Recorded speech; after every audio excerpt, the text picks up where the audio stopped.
when it comes to trying to figure out, oh, this one doesn't have a battery. Huh. B6 armor plating. No, there's no armor plating. Jeez.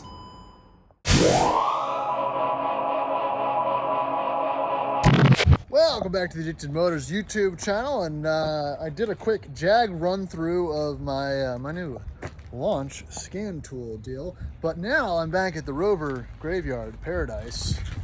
You can see behind me, I've got all the candidates for some light testing right around and behind me. So, got some keys, got a jump box. Should have brought a mask because some of these have a little bit of water in them. A little bit of water in them, but it's okay. We're gonna see if we can run some codes, pull some things, figure out what's going on, and test the tool out. I got, again, a few comments asking to do some more in-depth reviews of it, which I'm not gonna really do. I'm just gonna run through it and see what you can pull on as far as codes for a good price, because it's only 120 bucks. The one in there is 5,000 plus. It gives you just about the same amount of function for the most part. So let's end of the turds. And believe it or not, of all these Land Rovers, I don't even know if we're able to do this full test. So this one, the ignition key wasn't turning last time, so I don't even know if we'll be able to test it, but we're gonna hook it up anyway. All right, fingers crossed. This is pretty annoying. Oh, it's much happier this time. All right, let's give it a shot. Happy Land Rover today. All right, all plugged up in the club. See if we got a read on it. I'll skip all the formalities. We'll just get right into it once it recognizes or doesn't recognize the truck. All right, so we are in diagnose Land Rover. Oh, I guess we could do auto detect too. Does this have a camera or a scanner? Interesting. It showed the option. I didn't see it.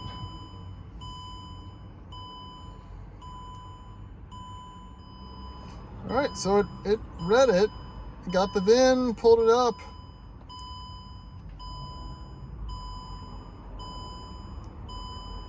B6 armor plating. No, there's no armor plating. Jeez. Oh boy. Got a few codes. I know a lot of these are probably the result of a low battery, but it's not pretty. All right, so lots of codes, lots of faults, and like I said, you can deep dive into these. Crank input.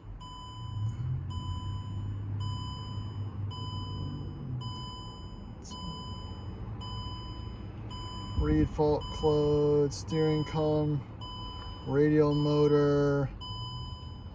You know, it's not just the one function. Go back. Whew. Bloody. But everything else seems good besides all that. All right, so it's clearing everything. This truck has been a crank no start for a while. I don't know what the issue is. We'll see if this did anything once I'm done clearing the codes. And again, you can go in here, you can reset things, you can see individual type functions, brake bleeds, headlamp calibration, powertrain, transmission calibration. You can do purge valve tests, solenoid stuff, blah, blah, blah. Fuel prime. You can also test out the air suspension. You know, it's just little stuff like that you'd have to bring to a shop, that even if you can't do the full myriad of tests and store information, it's pretty good. Sorry, there it is. Special functions, air suspension, height calibration. Okay, so let's clear out of here and see if this thing will start. All right, here goes nothing. I don't think it will.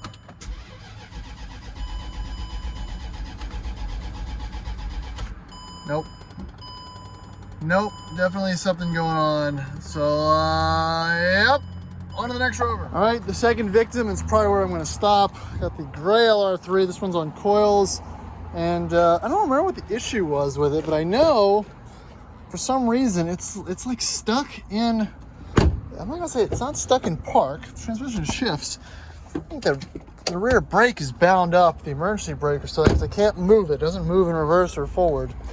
But needless to say, let's see if it's got any codes and see what it looks like. Oh, an update on the LR4. It's got a horrendous draw to it. We disconnected the battery overnight and then re-plugged it back in. It started right up. So go do a little diag there. That makes it a lot less scary when it comes to trying to figure out, oh, this one doesn't have a battery. Okay, well, that's okay. All right, just put a battery in it. Good to go. This one's actually not full of water, which is nice. All right, so this one, let's see if it starts.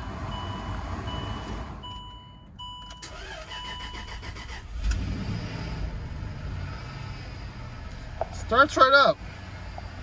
Also, no check engine light. Interesting. Also, says I'm in low range. I am not in low range. So maybe we'll run through if this picks up on some of the transfer case and gearbox issues.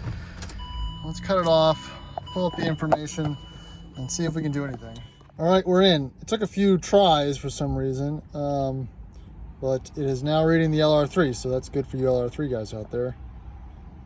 Let's see what comes up. All right, so it's got it, 2005, LR3, all the info. Let's run the scan, and then maybe we can play with some of these modules. All right, so there's a lot. Again, this car is equipped with coils, so it won't obviously lose communication with a lot of things, but I also don't think it's reading the traction management, transmission, all that cluster there, so that's a problem as well. Everything else seems okay, so we'll clear these and see what it does. After that, I will jump into the specialty test, see if we can test the range control, because it's not happy. Okay, let's try electric parking brake.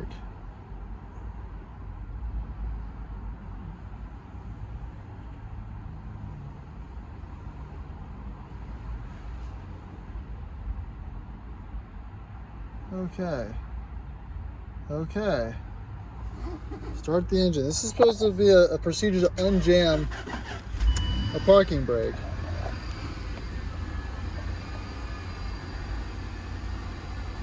Engine's on and idled.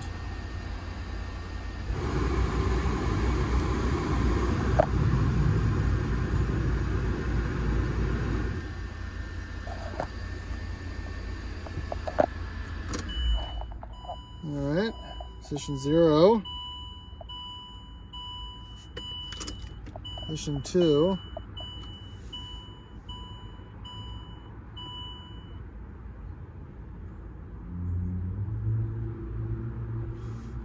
Position 0.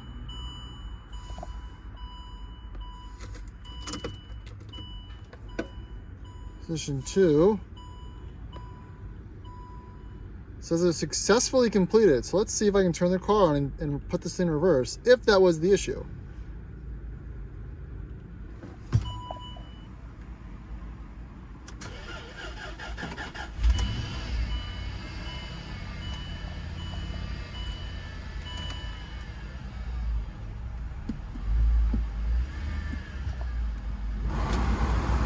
Oh, chill out.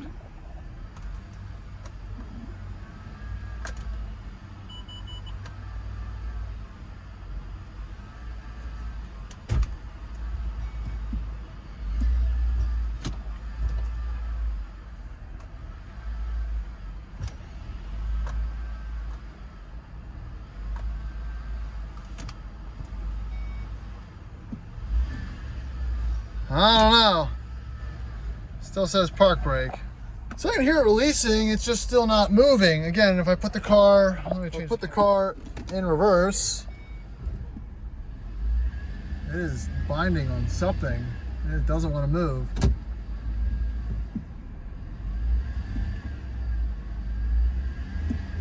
I also can't go forward, which is pretty odd. I don't know. All right, now I'm running through a special, you can't really see it on the screen, unfortunately. Special application vehicle reset. So it's gonna reset everything. Let's see if that does anything. Oh, it does look like this one has a rear diff module.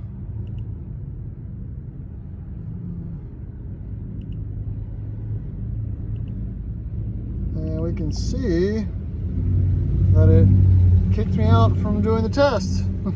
Nice. All right, so it's, you know, it says there's a thing back there and it's hooked up and it's inactive because it's obviously motor brake active. Yeah. I wonder if that's the problem. I wonder if the rear diff thing is locked up, which is why I can't go. I don't know. I don't know why this thing won't move. If you got any, let me know in the comments. I got a blinking high-low here in the truck. It's not the parking brake, just won't go forward or back. It's like it's locked up. Look, I can check this light. So low gear warning light status off. On. Hit start. And it's on. Huh. I wonder if I can clear that now.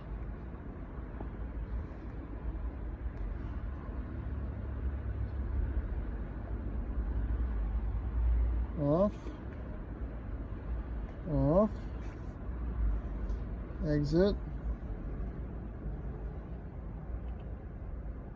Ah, it's blinking again. I can't reset it. All right, I'm gonna roll the windows up because you know what time it is?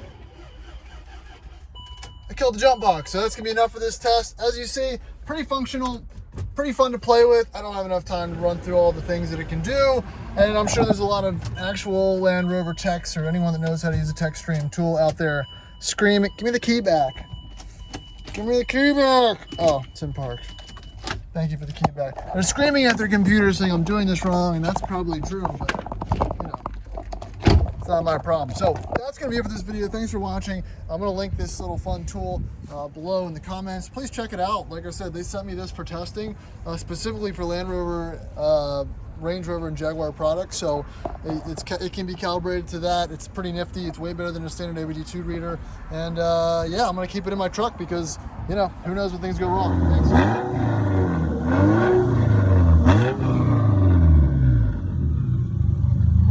More time. That wasn't enough time. Howdy. So several people in the comments in the last video with the L322 and the LR4 wanted to see more on this launch code reader that I was using to access the car's information system via the OBD2 port. And I will go in more with the Land Rover functions because there's probably more things that could be adjusted there, but I want to see if it works on the Jag as well. Again, it has functionality for OBD2 and just general health system scanning and whatnot. So let's see what the Jag looks like. I don't think I've plugged this in recently. I'm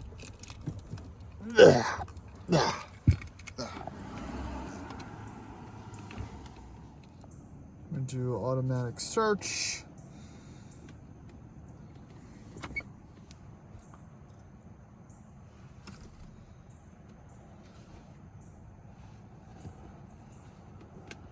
Reading, I don't know, maybe I need to be closer to the Wi-Fi? I don't think so. Let's see what it comes up with.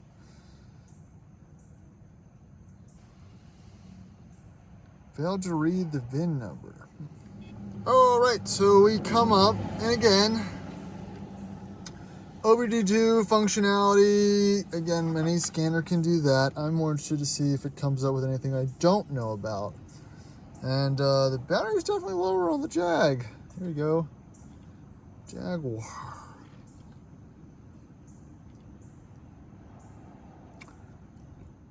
So I had to manually put it in, but it is in. Let's see what it comes up with. Health report.